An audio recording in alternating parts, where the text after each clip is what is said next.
Welcome to D10tion, where we pretend to know what we're talking about when it comes to D&D. I am your host, Tristan. I should probably eat halflings the amount of the food I do. To my left, we have Sam. Don't call her a halfling. She will punch you in the face. And to the right, we have Brandon. Death to all halflings. Death to the halfling pun you just made. That's the first to go. So yes, we're continuing our journey today into the different races of D&D against it. So today we are starting with Halflings. And as always, we are talking about a race. We're talking about the kind of general overview of what a race is. Many of these races have deep history and culture, and this is much more of an introduction to it to see if we can help you decide what you want to play as a character, make an NPC, and things like that to try and just guide you on your journey. So last time we talked about gnomes. Short people. So far we talked about two short people. We're continuing that with halflings. With the Trinity of Short. If you couldn't tell from the name, halflings, they are small and practical people. Mm-hmm. They are pretty much they're surviving in a world made of human-sized things and much larger. Yes. So they are normally about 3 feet tall, just like gnomes. Mm-hmm. So they're half the size of a normal human, about who's normally 6 feet. Mm-hmm. So you gotta imagine somebody who's this is only about 40 to 45 pounds. Mm-hmm. So super short, super light, but super full of fun. Yes. These are ones that are very... they're similar to the gnomes in that regard. They're very fun-loving characters. They tend to... They don't look like they can do a lot of damage, but boy, would you be wrong. They're kind and really curious overall. I mean, that's what they do. They're very cheerful people. They're not as fair-skinned as elves. They're more, darker if they're outside a lot, or pale if they tend to be homebodies and inside. They normally have brown or some sort of shade of brown, or sometimes black or a mixture of blonde and brown. Their eyes are brown or hazel or some form of green. So they're human-esque in like the shades that they can be, but shorter and have more they have softer features that make them look not daunting. They don't look. They look more approachable than a dwarf or than an elf in their features. Right. It should be noted, halflings are very practical, and even as far as clothing is. Whereas we've talked about before with things like gnomes, they are very extravagant.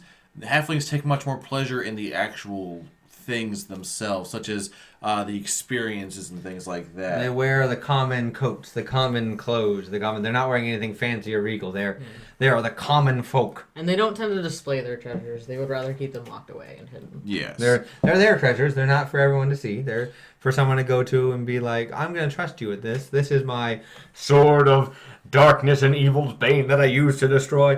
But it's just mine, though. I mean, this is where they're, as far as practicality-wise, they're very straightforward when it comes to solving problems and... How are we going to take care of this goblin village? Well, we could start a fire here and do this. How about we push that large boulder on him? Right. They don't have a whole lot of patience when it comes to, dawdling or spending too long. It's like, this is the simplest solution. Let's do it, guys. It's like, all right, I guess we're not going to convince them to do anything else. Even though they're practical, they tend to be pretty cheery people. Yeah. They have the bonds of family and friendship, and they have a love for life, kind of like gnomes do. They're just not so shiny.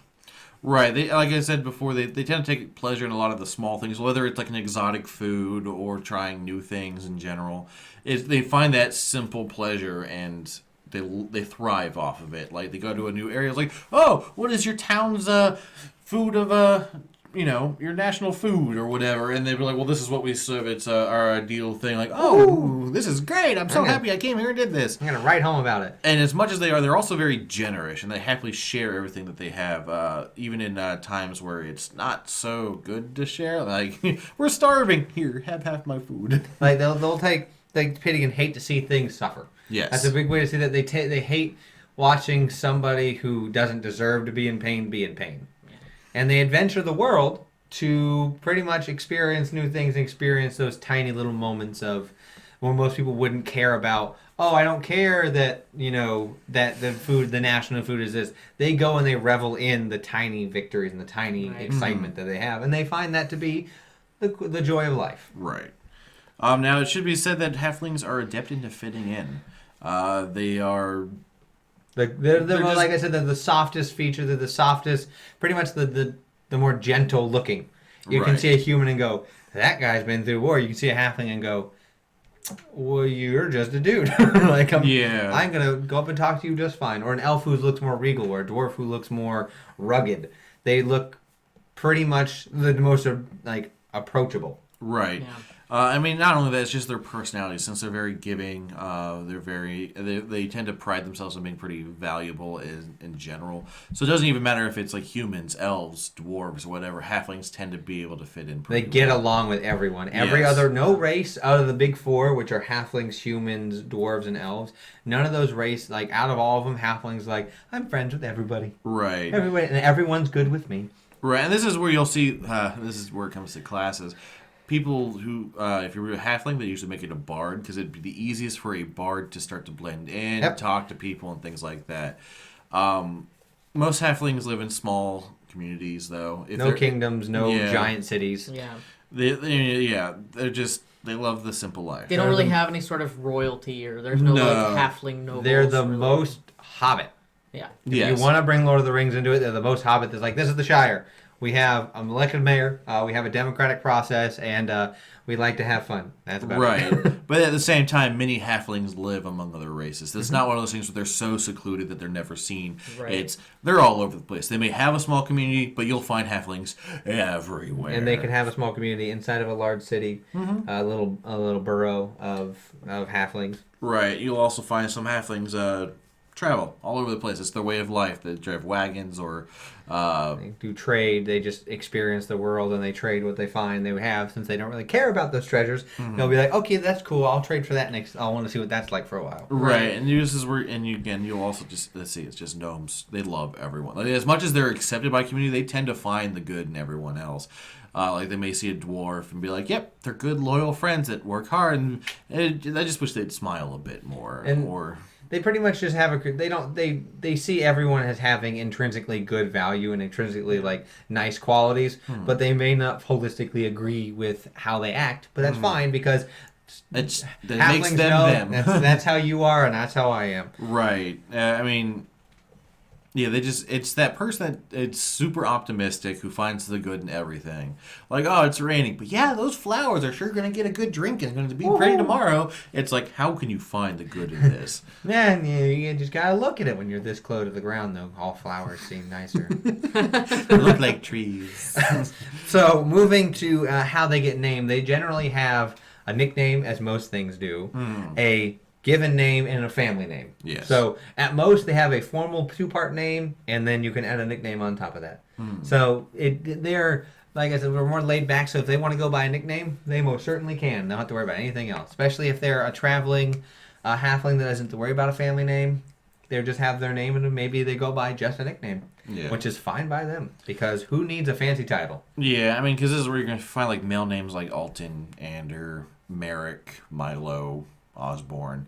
Female names female names like Audrey, Jillian, Lavinia. Yeah. And then the family names can get a little more take two words, put them together depending on what it is. Not as warlike as dwarves, but like Greenbottle or High Hill or Tea Leaf. Things like that. Those are perfectly fine because there are words that are common words, but they have a special meaning to the halfling because of where they live or what they do or where they're from, things like that. It doesn't have to be something like battle axe. Right. Now, continuing on with there's the names. Now this is kind of what we're going to talk about. There's a couple of sub races, but we always start with the basis of a halfling. Which have some good abilities. Right. So Sam, why don't you start us off with their bonuses? So you get a +2 dex, which is pretty nice Good because for you're sneaking. short and you can be sneaky and stuff like that. As far as your age go, you generally reach adulthood about the age of 20, and you can live to about 200. About 200-ish, which is pretty decent lifespan. Now, if you couldn't guess what alignment they lean towards, is pure chaotic evil. No, most halflings are lawful good. They'll follow the rule of the law and for the betterment of people because they don't want to cause a ruckus. They don't want to cause a fight, so it's easier to do that. Right, and this is where you'll see that they're as when we keep comparing them to gnomes because people get them mixed up quite a bit. They're not as mischievous sometimes. They're not like they love jokes and things like that just the same, but it's less of the prank aspect of it. So they tend to be much more of that really good part. And there's one part of a halfling that, if you want to play a halfling as written, if you see people being oppressed, that is when the halfling goes, all right, gang, we're going to free these people. Right. Yes. So that's one thing that, as a DM, if you want to like push your halfling to make some hard decisions, put some people who are oppressed in the mix, and then they'll watch the halfling go, but I'm free. They're not free. I can't allow this. I have to stop it. And as we've mentioned, halflings are tiny. They are 3 feet tall, no Yeah. more, no less. They're about 3 feet. right. They weigh about 40 pounds, so that makes them small, which means their base walking speed 25 feet. 25 feet. Now, this is the best thing they can This is the possibly Right, most this is- broken thing about halfling. especially at later levels when you need it. Yeah. So they basically get lucky. When you roll a 1 on a d20 for an attack, ability check, or saving throw, you can re-roll the dice. Pretty much anytime you roll a d20, you can go, I rolled a 1. No, I didn't. You have to use the new roll, but by God, It's better that than is a 1 most so likely. helpful, and Yes. that's not once per day, once per long rest. That's anytime. Mm-hmm. Which, It's my insane. God, my God, I would just if I felt right doing it, which I don't as a DM, I might just ban halflings, but I'm not going to. Now, if that wasn't enough, They also are brave. are brave. I'm a brave halfling. That means they have advantage on saving throws against being frightened. And if they fail that with a natural 1, they can use their lucky feat And roll it again. So, literally, they have advantage, which means if they have advantage in rolls 1, they can re-roll it, which gives them 3 dice. Mm-hmm. Because it doesn't say you can't use it. You're not rolling it. You're not breaking advantage because you're not giving yourself again. You're just re-rolling a 1. Mm-hmm. It doesn't work unless you roll a 1. You can't just re-roll it even if you failed. Right. Along with that, they are very nimble. This is another great thing for combat and then being on the Right. field. You can move through a space of any creature that is a size larger than yours. It doesn't have to be friendly. It can be any enemy. If they're a medium or larger, you can just go. That means, yeah, so you get that classic moment of, like, let's say there's a big beast, and you're like, I'm going to get behind you real quick. You run through its legs. Yeah. And as long as you don't leave its radius of 5 feet or 10 feet, depending, it doesn't get attack of opportunity. Exactly. As far as languages go, you speak Common and Halfling. Halfling isn't secret like Druidic or anything like that. It's not like thieves can't. But you don't typically share it with other people, and there's not a lot of written language. It's all very oral tradition. That's where bards. That's why a lot of bards, people who halfling bards, because it's an oral tradition. It It's an makes oral- sense. It makes sense for them to be bards, especially if they're traveling and Right. collecting experience. Now we're going to start delving into the 3 subclasses we're going to talk about today. So, as usual, we're going to start with the more dark and dreary one. You can take the Right. helm of this one. So this is the Ghostwise Halfling. Dope name. Which, yeah, really cool name. They kind of have an ancestry back to like a more like warring halfling tribe. These are sort of the bit more, I imagine, like the more tribal, the more like This is the clan. Like, this is us. clan barbarian type thing. I mean, but you know, with that, they're sort of like mistrustful of outsiders. They tend to be kind of rare in most campaigns, so you do want to talk to your DM about that. You get a wisdom score increase of 1, which is pretty nice. And this is you another great thing. also get silent speech, which means you can telepathically speak to any creature within 30 feet of you. You have to share a language, and Which you isn't can that only hard. speak to one creature at a time. So you couldn't like do like a group thought message. But you could easily, let's say you're restrained and you're like, I'm going to sacrifice myself, but you don't want the bad guy to know you're about to do something stupid. You can just go, remember me, run to somebody, and they'd be like, what? No. And like, they'll say it out like, are you sure about this? Go for it. And then you just enact the Yeah. plan. Brushwater, no! Which is pretty cool, you know. So the next one after Ghostwise, we're going to pick up the happiness a little bit, is Lightfoot. Right. This is, I think, what everyone thinks about when they think of a halfling. They think of the more cheery, happy-go-lucky, they are the most common halfling. They're easy to hide from anyone. They even use other people as cover. They're the most likely to go adventuring, the most likely to become bards, if you would. Right, they definitely get that wanderlust. So they're just like, I want to go do stuff. I want to meet other people and just do me. And it leans into being a bard because you get a charisma of increase of 1. Mm-hmm. And then you also get naturally stealthy, so it also leads into being a rogue. Right. Yep. So that means you can attempt to hide even when you were obscured by a creature that is at least one So you size. can hide behind your friend. Which is really nice. That's just you could literally like be in the same space and then be like, I'm gonna hide behind you. Nobody can hit me. No one can see me. I'm completely hidden. I don't exist anymore unless your friend moves, and you're just like, wow, what an asshole. Yeah. How could you? Now that puts us over to the other end of the spectrum. And the other most common one. And that is the stout halfling. Believed to have some dwarven blood in them. They tend to be a little more hardy than their other halflings. They're the husky guys. Yeah, they are given the name Strong Hearts because their constitution score is actually increased by 1. So they Which are is the good. hardiest, and they also have stout resilience, so they get advantage against Being saving poisoned. throws for poison. So they are, if Lightfoot's the more like, I'm going to run around and do everything, the stout was still adventurous, but more like, I'm gonna bap you. I'm going to be the one, instead of the Lightfoot being like, I'm going to go over here and run away. The stout's like, all right, we playing this game, we're going to play this game. So that bring it. That So- dwarvenness in me coming across. So there's many different ways to play a halfling. Halflings can be anywhere from a timid like explorer or to a shop owner to somebody just going around to try and find their purpose in life to Right. somebody who I am the rootin' tootin' meanest 3 foot you'll ever see ever. I also have the easiest to just go pop right into certain people's area in a family Family jewels. The family jewels in a brawl, Right. bar fight. Just be like, okay, we're doing this. Pop. Roll for damage, but advantage. Yeah. So there are the most, if gnomes are trickster, halflings are the most likely to be a party face. Because since they're more welcome into the most places, they're the most, people friendly, they're the most law abiding.